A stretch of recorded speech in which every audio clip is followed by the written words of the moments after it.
วอร์เรน บัฟเฟตต์ทำอย่างไรถึงรวยโคตร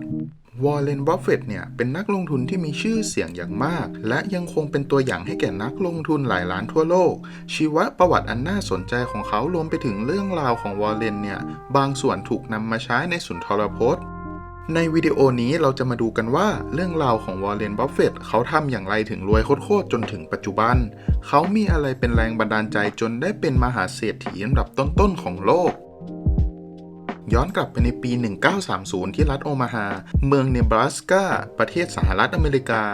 วอร์เรนเนี่ยเติบโตในเมืองเล็กๆแห่งหนึ่งซึ่งอยู่ในครอบครัวที่มีฐานะปานกลางในวัยเด็กของวอร์เรนเนี่ยมีความสนใจเกี่ยวกับการเงินเอามากๆถึงแม้เขาจะอยู่ในครอบครัวที่มีฐานะอยู่แล้วเขาถูกขนานนามว่าเป็นอัจฉริยะทางคณิตศาสตร์ซึ่งพรสวรรค์นี้ช่วยพัฒนาและทำให้เขามีชื่อเสียงจนถึงทุกวันนี้ด้วยเช่นกันเคยมีเรื่องเล่าว่าหากเขาไม่ได้เป็นเศรษฐีตอนอายุ 30 เนี่ยเขาจะกระโดดตึกที่สูงที่สุดในรัฐโอมาฮาซึ่งปัจจุบันเขาคงไม่ต้องกระโดดตึกอีกแล้วล่ะครับ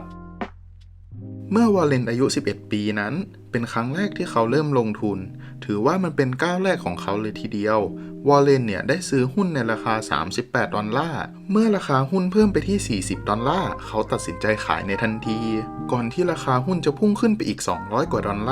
ทำให้วอร์เรนรู้สึกเจ็บใจกับการด่วนตัดสินใจของเขาและนั่นก็คือบทเรียนแรกของการลงทุนครับพอวอร์เรนอายุได้13 ปีเขารับจ็อบเป็นเด็กส่งหนังสือพิมพ์เขาต้องตื่นตี 4ทุกวันเพื่อนำหนังสือพิมพ์วอชิงตันโพสต์แจกจ่ายไปตามบ้านต่างๆและเขาก็พ่วงการขายนิตยสารเพิ่มเติมให้กับลูกค้าที่รับหนังสือพิมพ์อีกด้วยจนมาถึงอายุ 15 ปีเขาทำเงินจากการจ่ายหนังสือพิมพ์เป็นเงินเกือบ$2,000แต่ถ้าเทียบกับปัจจุบันเนี่ยตอนนี้น่าจะประมาณ$26,000เลยล่ะครับวอร์เรนเนี่ยยังนำเงินกว่า$1,200ซื้อพื้นที่กว้างกว่า40เอเคอร์และทำสัญญาแชร์กำไรกับเกษตรกรและชาวไร่เนบราก้าอีกด้วยครับต่อมาเมื่ออายุ 17 ปีวอร์เรนได้ร่วมลงทุนกับเพื่อนเริ่มต้นธุรกิจใหม่ที่สามารถทำรายได้ให้เขาเป็นกอบเป็นกำก็คือธุรกิจตู้หยอดเหรียญครับซึ่งเขาติดต่อขอซื้อตู้เกมพินบอลแบบหยอดเหรียญมือสองมาในราคา$25และเขาก็ติดต่อร้านตัดผมในละแวกนั้นเพื่อขอพื้นที่วางตู้พินบอลทำให้เขาได้กำไรถึง$25ต่ออาทิตย์จากนั้นเขาก็ได้ขายกิจการไปในราคา$1,200วอร์เรนได้ไปศึกษาต่อระดับปริญญาตรีที่ University of Nebraska ในสาขาวิทยาศาสตร์แถมยังได้สมัครเข้า Harvard Business School แต่น่าเสียดายที่เขาโดนปฏิเสธหลังจากนั้นเขาก็ได้ศึกษาต่อที่ Columbia Business School ในสาขาเศรษฐศาสตร์ซึ่งเบนจามิน เกรแฮมผู้เขียนหนังสือ The Value Investor และ The Intelligent Investor ก็เป็นอาจารย์สอนที่นั่นด้วยเช่นกันในปี 1952 หลังจากที่วอร์เรนจบการศึกษาเขาได้กลับมาที่โอมาฮาและทำงานเป็นโบรกเกอร์ในปี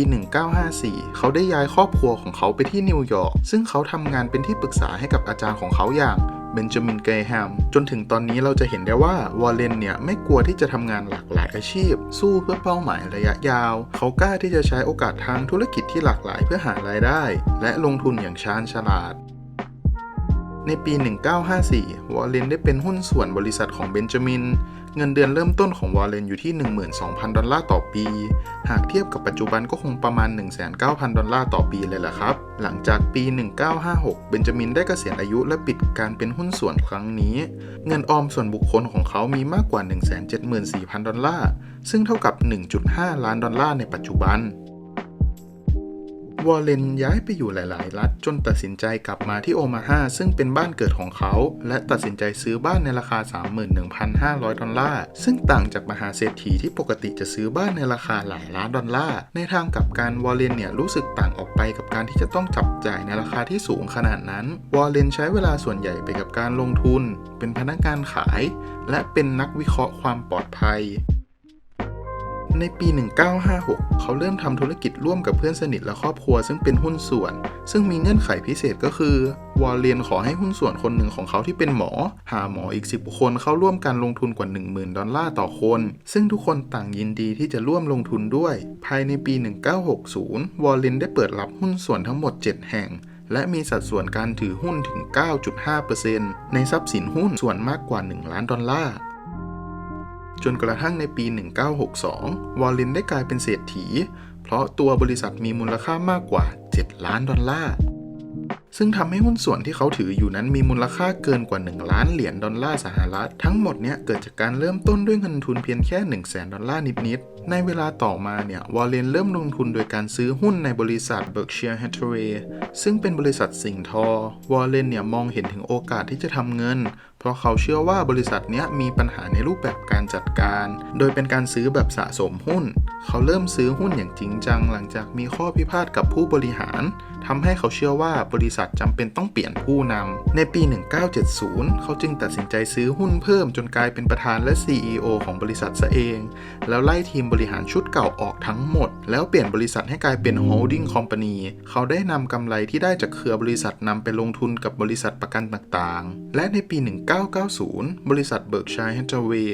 ก็ได้ขายหุ้นตัวท็อปๆบางส่วนจึงส่งผลให้วอร์เรนกลายเป็นเศรษฐีพันล้านโดยเมื่อปี 2008 วอร์เรนเนี่ยก็กลายเป็นเศรษฐีที่ร่ำรวยที่สุดนอกจากความสำเร็จครั้งนี้วอร์เรนยังนำเงินจำนวนมหาศาลเข้าบริจาคให้กับ Bill and Melinda Gates Foundation แม้ว่าวอร์เรนเนี่ยจะดูเหมือนคุณปู่ซ่าที่ไม่ธรรมดาแถมมีชื่อตัวเองถูกจดสิทธิบัตรแต่เขายังเป็นคนธรรมดาที่ใช้ชีวิตเรียบง่ายเป็นคนตรงไปตรงมาและซื่อสัตย์จากเรื่องราวที่เล่ามาแน่นอนครับว่ากว่าวอร์เรนจะประสบความสำเร็จเนี่ยเขาเจออุปสรรคและความผิดพลาดมาเยอะมากๆเขาเรียนรู้จากสิ่งที่พลาดและมุ่งมั่นสู่เป้าหมายและกลายมาเป็นนักธุรกิจตัวอย่างและได้แรงบันดาลใจกับหลายๆคนอีกด้วยครับซึ่งในคลิปเนี้ยผมอาจจะไม่ได้พูดถึงความล้มเหลวที่เขาเจอมาในอดีตนะครับเพราะว่าถ้าให้พูดถึงเนี่ยมันคงจะยาวมากๆเลยแหละเพราะว่ากว่าคนเราจะประสบความสำเร็จได้เนี่ยมักมีปัญหาต่างๆมาลุมล้อมเสมอครับ